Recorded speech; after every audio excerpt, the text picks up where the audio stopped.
Okay, Assalamu alaikum. So in this video, we are talking about scientific translation. We discuss the idea of scientific translation in terms of the difference between this type of translation and other types of like let's say ordinary text translation, legal translation, political translation. And we agree that scientific translation is more precise and should be more clear than other types of text.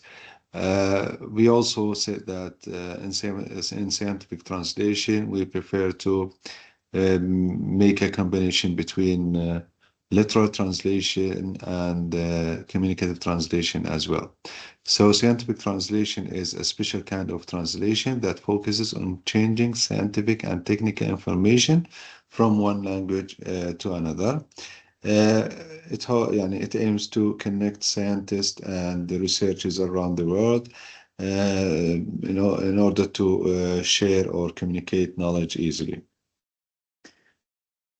So, scientific text, when we talk about text as in terms of specialization, the field of this type of or of this genre of text um, is always about very specific topics like biology, engineering, physics, chemistry, medicine, etc.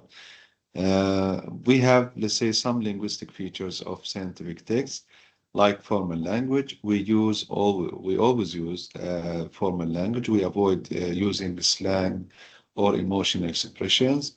Scientific text is always objective in terms of presenting facts, evidence, data, but not personal opinions. Also, the scientific text is always clear and precise.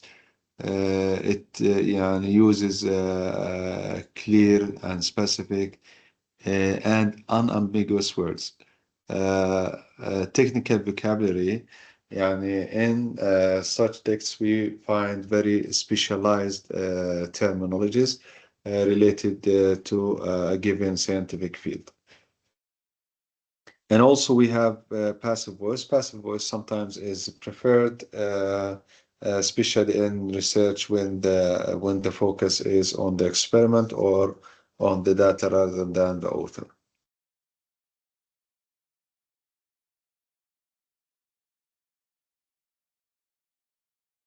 Also, we have nominalization.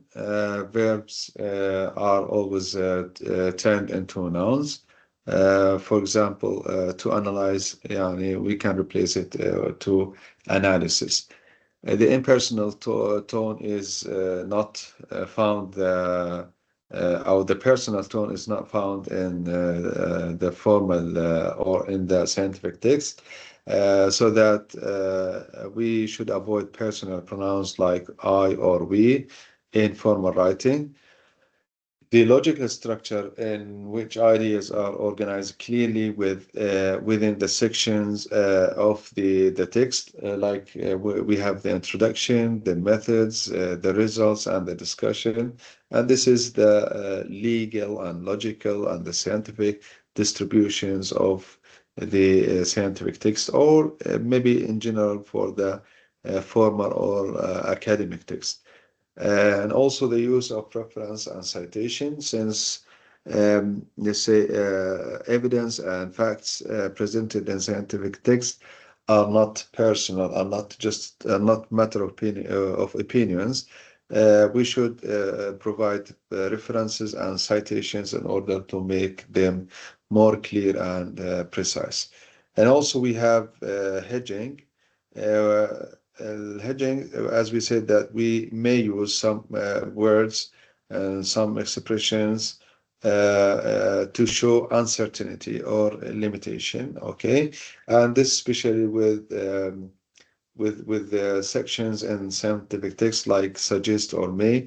because something even if it was based on experiment, but maybe let's say the results or the findings, or we have something like future expectations that may happen in the future, or at some point in the future, so that we use at this time some expressions which are called hedging devices, like may, like suggest, like perhaps, it seems, it said, it is thought, etc.